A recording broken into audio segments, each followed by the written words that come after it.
Hello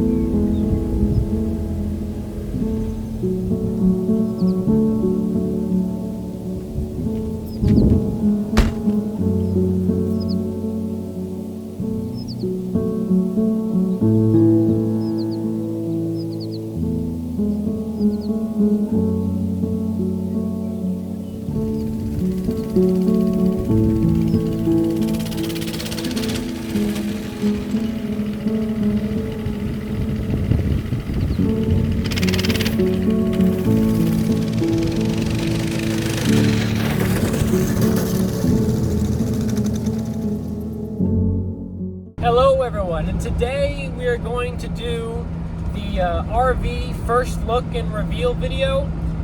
I decided this video is still going to go on my cinematography channel, and I might post another video on the second channel.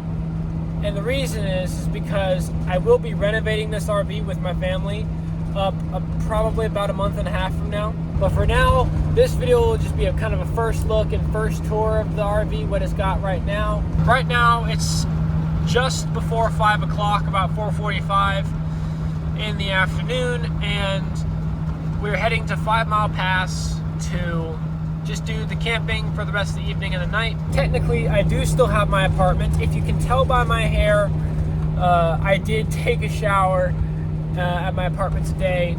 Basically, I went back to my apartment just for a couple hours and got some clothes changed out, took a shower, cleaned myself up, did a shave to my face, so I don't look like a homeless man yet. Don't worry, it'll come when I really do look like a homeless man, but for now, this will work fine. Now, the cool thing about 5 Mile Pass in the area around here is that the snow, which, by the way, it's been snowing all day around the Salt Lake Valley, but around here, the snow is pretty tame. I mean, you got some white caps and peaks with snow, but I mean, just looking around the general area, it's not that bad, so I'm not too worried about getting stuck. Well, we're here, and a good camping area for me right now is defined by how dry it is. So basically, I'm going to be walking over, doing a complete inspection of where I will be camping tonight. She's doing it. The blimp is doing it. Now, this is my old GoPro Hero 4 Silver. I apologize if it's kind of shaky, but I'm going to be using this to give the tour of everything because it's the widest camera I have without being my phone. Now, this is a Ford Econoline. I can't tell if that's a 350 or 60. Either way, this has the 7.3 or 5 V8, I believe the guy at the emissions place I got this past at said it was a 7.5.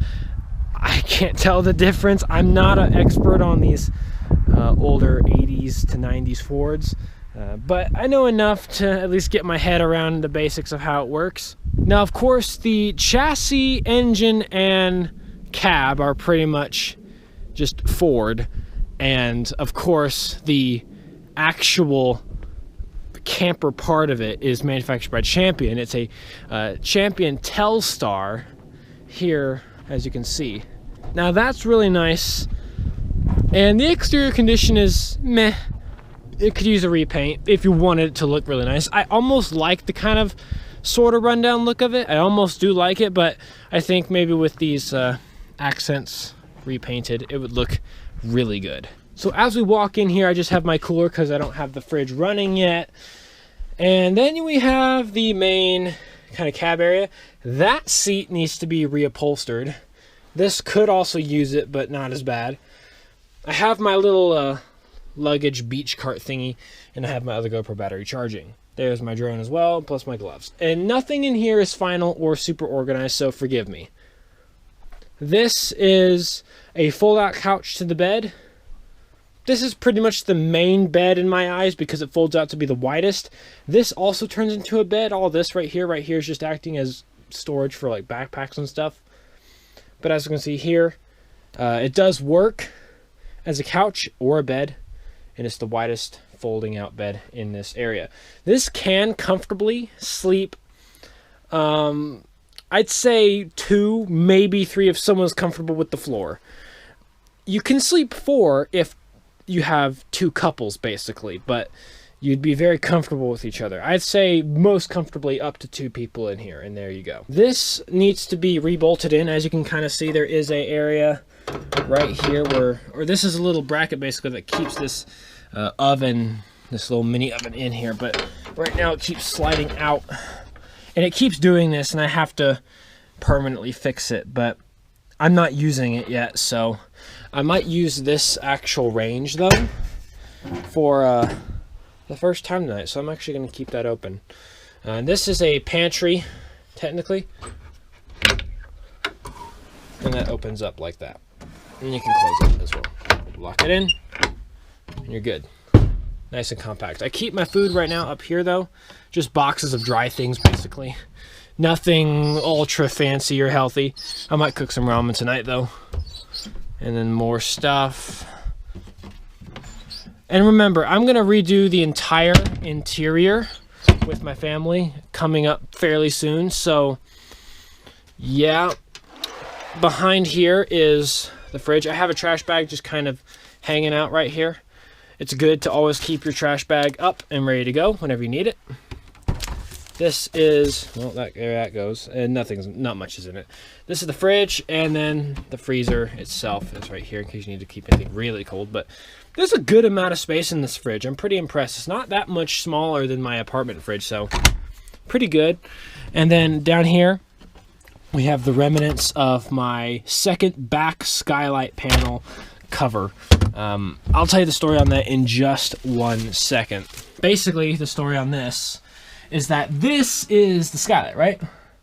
Well, this is gonna have to be either replaced, repaired, or at least covered back up, because if I can get it to expose properly, there is nothing. Because it was a windy day actually when I was filming the last video on this camper van.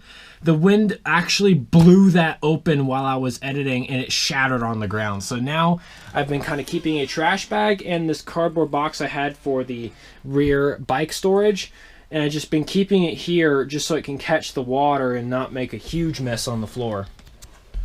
In here's the closet. There's a good amount of space in here. It does obviously go back where you can't see, but it has a nice amount of racks for things. I have a sleeping bag in there. I might use that tonight. Then there's just more miscellaneous storage, you know, mirror right here, toiletries in there, light, shower. Now, the shower is actually not bad. I haven't taken a shower in here before, not yet, because this is a winterized system right now. As you can see, the antifreeze, and that has a hose in it, that trash bag right there. Toilet works though, I've used that, and yeah, the tanks hold, so that's good. This shower right here, I'm curious, this is gonna be just nice. I can't complain, it has a shower. That's all you can really ask for in something like this. The thing I'm curious about though is, I guess, well, let's find out, because I am about maybe 5'9.5" if I had to be really close to it. So if I get in here, I can pretty much just fit with it right here. But it'd be a tight shower, but then again, I'm not gonna take long showers in this thing. It's just not, I would use all the water anyway.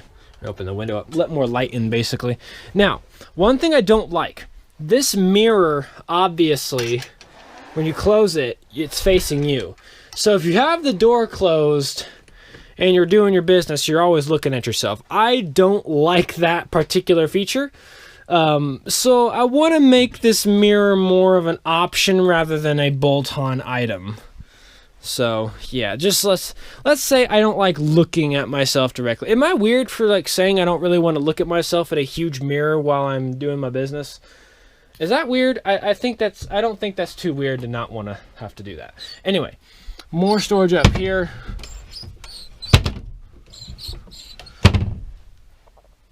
This TV is ancient. I think my family said they have some TVs that would be better than this one. It says it has the things, HDTV, all that kind of stuff. I'll have to test it one day. In fact, I could probably test it tonight, although I don't have an HDMI cable with me. Yeah, you have some stuff in here. This is the sun cover in here. It's just a stupid emoji one. But then again, this is a DVD player, I believe. It just has area where you can play stuff. I mean, it's the most basic DVD player I've ever seen. You also do have what looks like Ethernet or something like that. And then you got more storage on this side. This is the battery disconnect area. So yeah, you have your chassis battery, your coach battery, and your generator. You do have, so as far as I know, I have to turn the key in here to engage both batteries, the coach battery as well, and then it will actually fire up. And then then once that's running and it's fully, and it has an automatic switch in the breaker system back here to switch this guy over to the full generator, and then I can turn the key off, and then I have generator power. That's all well and good. And of course I have a 12-volt heater down there that works off the propane, I believe. And then right here is the air conditioning, and that's going to be great when it gets nice and hot. The speaker system does work. I did test that. Fire extinguisher. We do have detectors of all the sorts in here. I believe that's carbon monoxide down there, and it's smoke right there. And then, yeah, I got blinds in here. As you can probably tell, it just looks dated. So that's where we're really going to make some changes.